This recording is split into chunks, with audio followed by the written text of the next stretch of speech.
नमो नमो प्रणाम। 16वां नंबर नियम कि पद के अंत में धूट व्यंजन हो तो धूट व्यंजन के स्थान पर उसी वर्ग का उसका तीसरा व्यंजन होता है। तो धूट व्यंजन कितने हैं हम याद कर लेंगे वर्ण विचार। तो उस वर्ण विचार में हम लोग सीख चुके कि धूट व्यंजन 24 यानी 24 व्यंजन है। तो ये 24 व्यंजन जो धूट व्यंजन है ये पद के अंत में होना चाहिए और उसके अगर वो पद के अंत में हो तो वो जिस वर्ग का है, मान लीजिए यहां पर कोई पद के अंत में यहां पर मान लीजिए क हो, तब उस क के स्थान पर क्या होगा, तो उसी वो जिस वर्ग का है उसी वर्ग का उसका तीसरा अक्षर अर्थात क ख ग, क के स्थान पर ग हो जाएगा। अगर मान लीजिए च हो या तो पद के अंत में छ हो तो ये छ या छ वो च वर्ग का है तो च वर्ग का तीसरा अक्षर अर्थात छ छ ज, वहां पर छ के स्थान पर जो होगा। इसी प्रकार कि धूट व्यंजन जो है कि पद के अंत में धूट व्यंजन होना चाहिए, अगर धूट व्यंजन हो तो उसी वर्ग का उसका तीसरा अक्षर होता है। उसके बाद ये नियम है कि सीट सिवाय के धूट व्यंजन, धूट व्यंजन जब 34 ये 33 व्यंजनों में धूट व्यंजन की बात की है तो कितने हैं, तो वर्ग के पांचवा अक्षर और अंतस्था ये छोड़कर, यानी वर्ग के पांचवा अक्षर, हर एक वर्ग के अंतिम अक्षर वो पांचवा अक्षर है तो 5 वर्ग है यानी वर्ग के पांचवें अक्षर 5 हुए और अंतस्था कितने हैं तो 4, ये 5 और 4 9 यानी कुल व्यंजन -9, कुल व्यंजन है 33, इसमें 9 माइनस करेंगे तो 24। ये बताइए कि ये 24 है, इसमें सीट व्यंजन तो सीट भी हो और साथ साथ में ये धूट व्यंजन भी हो। तो सीट 7 हम देख चुके, 300 उपदमानीय इत्यादि जो है, तो यहां अनुसार विसर्ग, तो यहां पर जो है कि 300 जो है वो सीट भी है और धूट व्यंजन भी है। तो यहां पर ये 300 केवल सीट सिवाय के धूट व्यंजन, यानी अब 24 में से 3 को हम बाद कर देंगे तो रहेंगे कितना 21 जो है वो 21 व्यंजन वो सीट सिवाय के धूट व्यंजन है। और उसके बाद भी अघोष व्यंजन आता हो, घोषवान नहीं अघोष, हम कभी कभी याद कर लेते हैं कि घोषवान को छोड़कर बाकी के सारे अघोष हैं, लेकिन घोषवान ही याद ना रहे तो फिर अघोष कहां से याद आएगा। इसीलिए अघोष की व्याख्या यही करना है, वर्ग के प्रथम और द्वितीय अक्षर और 300 ये अघोष है। हर एक वर्ग के प्रथम और द्वितीय अक्षर, पहले अक्षर और द्वितीय अक्षर यानी 5 2 यानी 5 गुणिया 2 यानी 10 और 300 13, ये 13 जो है ये 13 अघोष है। कौन से, क ख च छ ट ठ त थ प फ तालव्य मूर्धन्य स और दंत स, ये 13 जो है ये 13 अघोष है। तो ये अघोष अगर आता हो, क्या सीट सिवाय के धूट व्यंजन हो और उसके बाद अगर अघोष व्यंजन होता हो तो फिर वहां पर क्या होगा, जो 21 जो यहां पर देखे थे धूट व्यंजन वाले, तो वहां पर वो उसका पहला अक्षर ही होता है।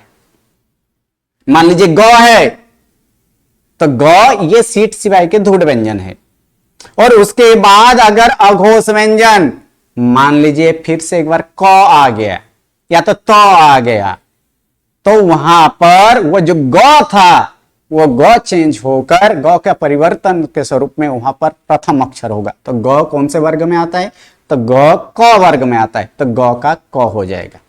इसी प्रकार उदाहरण के साथ आगे जाकर हम लोग देखेंगे। उसके बाद 18वां नंबर नियम है, सीट सिवाय के धूट व्यंजन के बाद अगर विराम हो तो फिर क्या करना है, तो फिर वहां पर बताएगा तो उसी वर्ग का उसका पहला व्यंजन विकल्प से होता है। वहां पर पहला व्यंजन तो होगा लेकिन उसमें विकल्प है, कर भी सकते हैं नहीं भी कर सकते हैं। अगर नहीं होगा तो उसके स्थान पर क्या होगा, जब हम जब संधि के साथ देखेंगे, उदाहरण के साथ देखेंगे तब वो सीखेंगे। उसके बाद 19वां नंबर नियम कि वर्ग के पांचवें अक्षर, वर्ग के पांचवें अक्षर यानी हर एक वर्ग के पांचवें अक्षर ग य ण न म, ये वर्ग के पांचवें अक्षर है। इस वर्ग के पांचवें अक्षर ये कहां होना चाहिए कि पदांत में हो, तो यानी पर, यानी उसके पहले पद के अंत में अगर तीसरे व्यंजन हो तो उसी वर्ग का उसका वो अनुनासिक हो जाता है। ये एक नियम है 19वां। और 20वां नंबर नियम है कि नामी, अंतस्था, क वर्ग कितने हुए? नामी, अंतस्था और क वर्ग। नामी कितने हैं?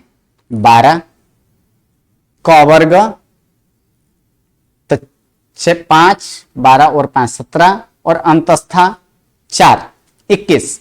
ये किसी भी व्यंजन के बाद रहे श का मूर्धन्य श हो जाता है। ये दंतस का मूर्धन्य स कब होता है? कि नामी के बाद रहे, या तो अंतस्था के बाद रहे, या तो फिर क वर्ग के बाद रहे, तभी यह दंतस का मूर्धन्य श होता है। परंतु वह स्व पद के अंदर होना चाहिए। ये वह श जो है पद के अंदर होना चाहिए, अंत में भी नहीं होना चाहिए, पहले भी नहीं होना चाहिए। और अंतिम एक नियम देखेंगे यहां पर, अश्व, यानी जो स्व नहीं हो उसे अश्व बोला जाता है। तो ये अश्व स्वर के पूर्व में ई वर्ण, उ वर्ण, रु वर्ण और रु वर्ण हो। यदि पूर्व में ई वर्ण हो, उ वर्ण हो, रु वर्ण हो, रु वर्ण हो, उसके बाद अपना स्व छोड़कर ई के बाद ई वर्ण नहीं आना चाहिए। ई वर्ण छोड़कर कोई भी वर्ण आए तब वहां पर क्या हो जाएगा? तो उसका क्रमानुसार य, व, र और ल होता है। ये 21 नंबर, ये जो है ये 21 ये संधि के नियम है। और उसी संधि का जहां जहां प्रयोग आएगा उस समय करते जाएंगे। इसमें से कुछ पहले भी सीख चुके हैं, जैसे कि प्रथम नंबर देखें, यहां पर क्या है कि अ वर्ण के बाद ई वर्ण, उ वर्ण, रु वर्ण और रु वर्ण आए तो फिर दोनों मिलकर क्रमानुसार क्या होता है? ए, ओ, और तथा अल होता है। ये उदाहरण पहले भी कर चुके हैं।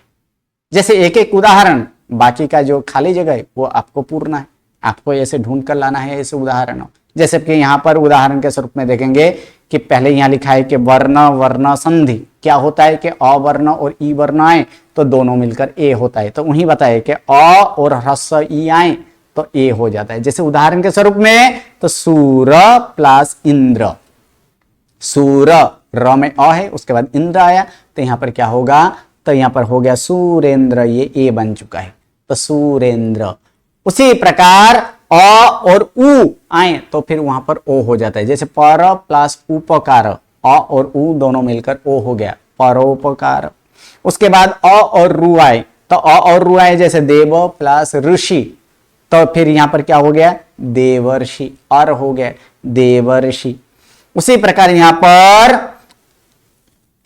आगे अगर देख ले, अ प्लस लृ आए, अ प्लस लृ तो वहां पर अल होता है। जैसे जिन प्लस लृकार तो जिनलकार होता है। अब आ का देख लेते हैं, आ प्लस ह्रस्व ई आए तो आ प्लस ह्रस्व ई तो तब भी ए होता है। जैसे कि तथा प्लस इति तथेति। उसके बाद आ प्लस ह्रस्व उ आए तब भी ओ होता है। जैसे गंगा प्लस उदकम गंगोदकम। उसी प्रकार आ प्लस रु आए तब भी अर होता है। जैसे महा प्लस ऋषि महर्षि होता है। उसके बाद आ प्लस दीर्घ रु आए तब भी वही होता है, अर ही होता है। जैसे शिल्पा प्लस रुकार तो शिल्परकार, अर ही होता है। इसी प्रकार आगे यहां पर देखेंगे, आ प्लस लृ आए तो आ प्लस लृ तब भी अल होता है। आशा प्लस लृकार आसलकार। उसके बाद आ प्लस दीर्घ ई आए तब भी ए होता है। जैसे कि परम प्लस ईश्वर परमेश्वर। उसके बाद आ प्लस दीर्घ उ आए तब भी ओ होता है। जैसे कि यहां पर अ प्लस दीर्घ उ तो भाव प्लस उर्मी भावोर्मी होता है। उसी प्रकार अ प्लस रु आए तो और ही होता है। जैसे सर्व प्लस रुकार सर्वरकार। उसी प्रकार यहां पर अ प्लस लृ आए तो अल होता है। जैसे गज प्लस लृकार तो गजलकार। उसी प्रकार आ प्लस दीर्घ ई आए तो ए होता है। तो लंका प्लस ईश लंकेश। आ प्लस दीर्घ उ आए तो ओ होता है। जैसे महा प्लस ऊर्जा महोर्जा। उसी प्रकार आ प्लस दीर्घ लृ आए तब भी अल होता है। माया प्लस लुकार मायलकार। ये हम पहले भी सीख चुके हैं। ये अब दूसरा संधि के नियम यहां पर देखेंगे कि अ वर्ण के बाद ए अथवा ऐ तथा ओ अथवा औ आए तो दोनों मिलकर क्रमशः ए तथा औ होता है। तो यहां पर ऐ बनने के 4 नियम आया,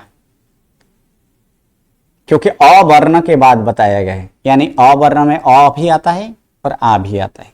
तो अ प्लस ए, तब एक बार क्या होगा, ऐ होगा। दूसरा अ प्लस ऐ आए तब भी ऐ होगा। अब आ के साथ भी उसी प्रकार आ प्लस ए तब भी ए होगा। आ प्लस ऐ तब भी ए होगा। तो उदाहरण के स्वरूप में यहां पर 1 2 तो हम तो देख चुके। उसी प्रकार ओ बनने का भी 4, तो ओ भी 4 तरह से होता है। तो ओ भी जो 4 तरह से होता है, कौन कौन से, तो अ प्लस ओ तो एक बार ओ होगा, अ प्लस ओ तब भी ओ होगा, आ प्लस ओ तब भी ओ होगा, और आ प्लस ओ तब भी ओ होगा। तो उदाहरण के साथ यहां पर देख लेते हैं। एक तो उदाहरण तो हम लोग देखे थे, बाल प्लस ओ बालो, देख चुके। अब बाकी का उदाहरण यहां पर देखेंगे। तो यहां पर देखिए अ प्लस ए बराबर ए होता है। जैसे उदाहरण में पंच प्लस ए ते, पंच में अ है और उसके बाद ए आया है, तो अ और ए दोनों मिलकर ए होगा। तो यहां पर पंचैते।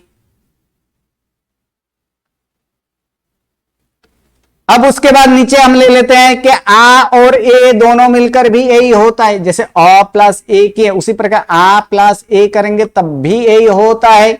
जैसे सदा आ है और उसके बाद एव ए आया, तो सदा प्लस एव सदैव, आ और ए दोनों मिलकर ए हुआ।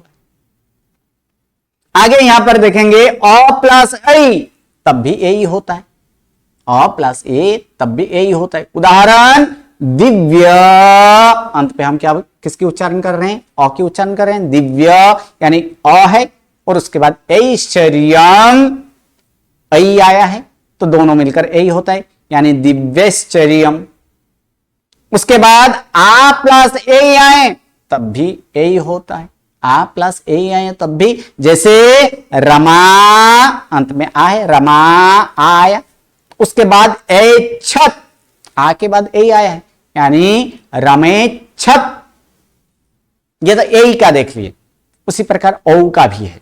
तो औ का यहां पर देखेंगे, जैसे अ प्लस ओ तब भी ओ होता है, अ प्लस ओ आए तब भी ओ होता है। जैसे कि जन प्लस ओ कह, तो अ के बाद ओ आया है, यानी जनौ कह।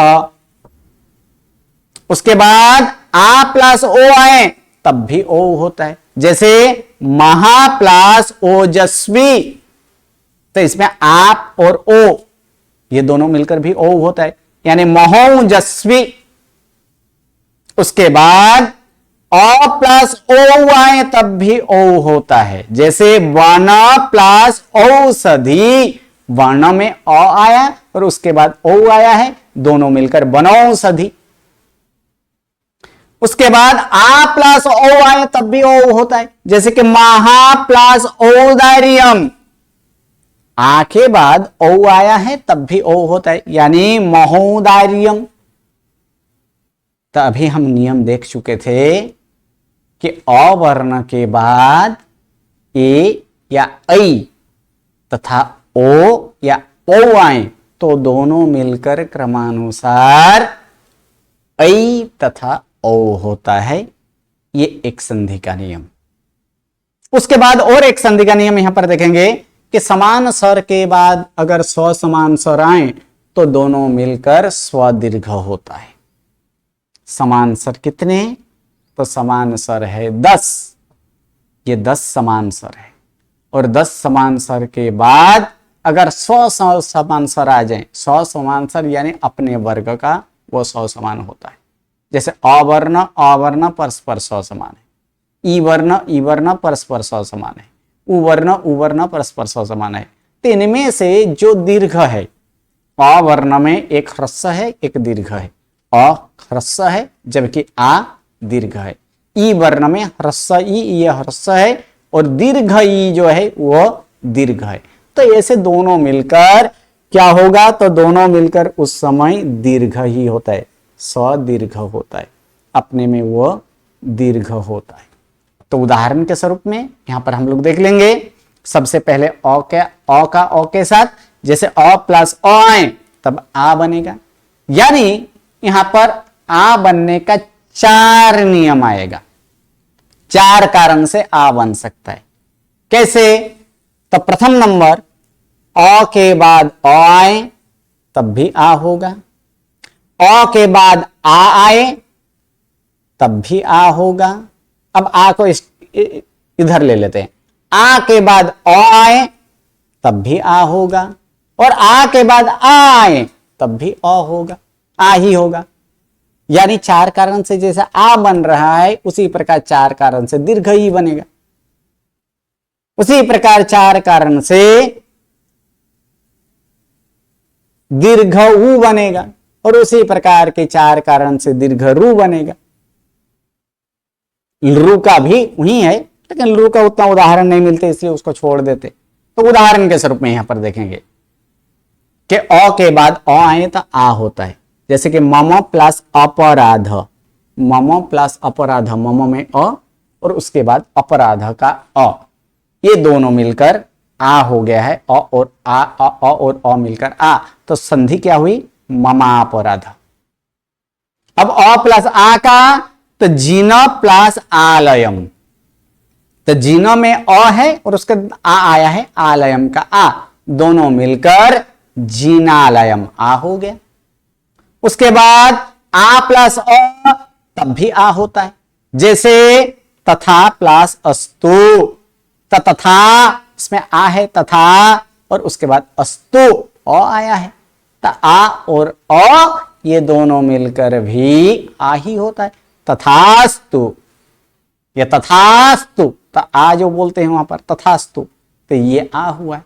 अब आ प्लस आ करें तब भी आ होता है, जैसे राजा प्लस आज्ञा, ये राजा प्लस आज्ञा, राजा इसमें आ है और उसके बाद आज्ञा का आ है, तो फिर दोनों मिलकर क्या हो जाएगा, तराजाज्ञा। तो जैसे ही यहां पर ये 4 प्रकार के आ देखे, उसी प्रकार 4 प्रकार के दीर्घई भी होता है। जैसे ह्रस्वई प्लस ह्रस्वई बराबर दीर्घई, जैसे कवि प्लस इच्छा, कवि ह्रस्वई है, उसके बाद इच्छा ह्रस्वई आया, तो दोनों मिलकर कविच्छा, तो यहां पर क्या हो गया, दीर्घई हो गए, कविच्छा। उसी प्रकार ह्रस्वई प्लस दीर्घई करेंगे तब भी दीर्घई होता है, जैसे मुनि प्लस ईश्वर, मुनि में ह्रस्वई है और इसके बाद ईश्वर में दीर्घई है, तब भी दोनों मिलकर दीर्घई होता है, यानी मुनीश्वर। उसके बाद दीर्घई प्लस ह्रस्वई आए तब भी दीर्घई होता है, जैसे नदी प्लस इति, तो यहां पर देखेंगे नदी जो है, नदी में दीर्घई है और उसके बाद इति का ह्रस्वई आया है, तो तब भी दोनों मिलकर दीर्घई होता है, यानी नदीति। उसी प्रकार दीर्घई प्लस दीर्घई करेंगे तब भी दीर्घई ही होता है, जैसे कि देवी प्लस इप्सा, तो देवी में दीर्घई है और उसके बाद इप्सा जो आया है इसमें भी दीर्घई है, तो दोनों मिलकर दीर्घई हो गया, यानी देवीप्सा। अब उसके बाद आता है उ वर्ण वाला में, तो उ वर्ण में दीर्घ उ, ये दीर्घ है, दीर्घ उ भी होता है, जैसे ह्रस्व उ प्लस ह्रस्व उ बराबर दीर्घ उ होता है। तो कैसे, तो गुरु प्लस उपासना, तो गुरु जो है यहां पर गुरु ह्रस्व गुरु में उ है और उपासना का उ है, उ और उ दोनों मिलकर दीर्घ उ होता है, यानी गुरुपासना, गुरुपासना, तो यहां पर दीर्घ उ हो गया। ह्रस्व प्लस दीर्घऊ तो तब भी दीर्घऊ होता है। भानु प्लस ऊर्जा, तब भानु प्लस ऊर्जा, ह्रस्व प्लस दीर्घऊ यहां पर है तब भी दीर्घऊ ही होता है। तब भानुर्जा, भानु प्लस ऊर्जा, यहां भी ह्रस्व प्लस दीर्घऊ तब भानुर्जा। उसके बाद उसी प्रकार से यहां पर दीर्घऊ प्लस ह्रस्व हो तब भी दीर्घऊ होता है। दीर्घऊ प्लस ह्रस्व हो तब भी दीर्घऊ होता है। जैसे सश्रु प्लस उपदेशः, तो दीर्घऊ सश्रु दीर्घऊ है, उसके बाद उपदेश जो है वहां पर भी क्या होता है, वहां पर भी ह्रस्व है, तो दोनों मिलकर दीर्घऊ होता है। सश्रुपदेशः।